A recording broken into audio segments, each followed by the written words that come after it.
apa yang perlu dilakukan setelah putusan Mahkamah Konstitusi?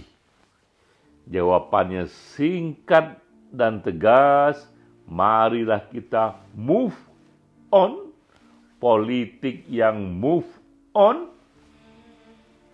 karena 3 alasan.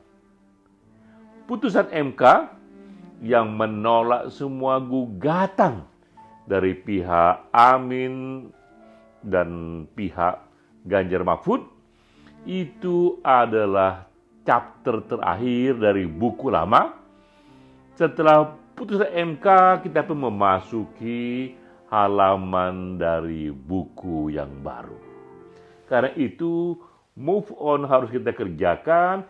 Situasi sama sekali sudah berubah. Pertama adalah koalisi partai yang kita kenal selama ini, koalisi 01 di belakang Amin, Anies dan Muhaimin, koalisi 03 di belakang Ganjar Mahfud. Koalisi itu segera bubar, baik membubarkan diri ataupun bubar secara perlahan melalui waktu. Karena sejak tahun 2004 di politik Indonesia tak pernah ada koalisi partai yang kalah yang bertahan. Masing-masing partai akan mencari cara, mencari peluang untuk survive, untuk tumbuh dalam pemerintahan baru yang dikendalikan oleh presiden yang menang. Sementara koalisi 02 yang menang di belakang Prabowo Gibran pun akan tumbuh menjadi lebih besar, tak seperti sekarang. Karena sekarang ini koalisi Prabowo Gibran itu yang didukung oleh Golkar, Gerindra, Demokrat, dan PAN belum menguasai kursi DPR yang lebih besar dari 50%. Akibatnya partai ini, koalisi ini pastilah akan mencari tambahan partai-partai yang lain agar mereka pun majoriti di DPR sehingga bisa mengendalikan pemerintahan secara efektif. Itu pertama. Kedua, kita juga harus move on karena suara-suara yang kritis itu dari kalangan terpelajar itu perlu kita transformasikan untuk lebih mempengaruhi sistem. Selama ini kita mendengar aksi-aksi protes dari teman-teman civil society yang begitu keras mereka menghantam kepada Prabowo, kepada Jokowi. Memang mereka dikalahkan, tapi suara mereka tidak sia-sia. Itu bagian dari civic education dan itu penting untuk terus mematangkan demokrasi yang sekarang ini sedang kita bangun. Bagaimanapun sebuah perjalanan demokrasi itu sebuah journey yang terus-menerus memerlukan perbaikan, memerlukan input. Suara-suara kritis itu penting untuk kita dengar dan dijadikan input dengan cara berbagai ide-idenya itu dijadikan bagian revisi undang-undang berikutnya. Misalnya sekarang ini bansos.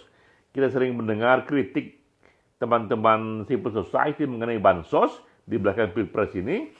Kritik itu saatnya kita transformasikan menjadi input bagi undang-undang yang baru, katakanlah undang-undang mengenai presiden. Diatur di sana sebulan sebelum hari pencoblosan misalnya, bansos dilarang diberikan, bansos yang berupa sembako, yang berupa bantuan tunai langsung misalnya, di luar subsidi BBM, subsidi listrik, itu dalam 1 bulan itu menuju hari pencoblosan, ditunda dulu pemberiannya, dan akan dilanjutkan kembali setelah Pilpres. Itu misalnya saja. Dengan cara itu, maka suara-suara kritis itu kita transformasikan untuk lebih mempengaruhi sistem berikutnya. Alasan ketiga, mengapa kita harus move on? Karena kita ingin menundukkan diri kepada politik yang jauh lebih besar. Kepada visi Indonesia 2045, kita diprediksi oleh berbagai lembaga yang kredibel yang mengatakan bahwa Indonesia tahun 2045, 20 tahun dari sekarang, akan menjadi negara terbesar nomor 4 di dunia secara ekonomi. Itu peristiwa besar buat kita, buat negara kita. Namun juga sebenarnya tak hanya untuk Indonesia, tahun 2045 itu pun akan terjadi gravitasi ekonomi dunia berpindah dari dunia barat sana ke Asia. Mengapa? Karena ini prediksinya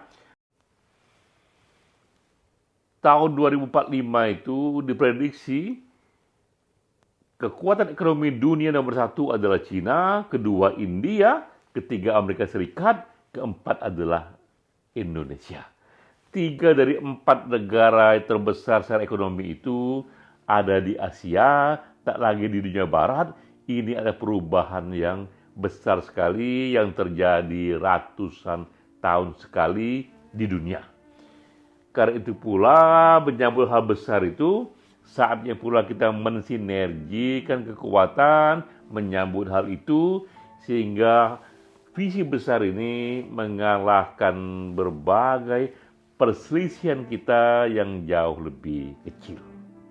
Inilah alasan mengapa setelah putusan MK, sebaiknya dan secepatnya kita move on. Demikian Ekspresi Data bersama saya, Denny J.A.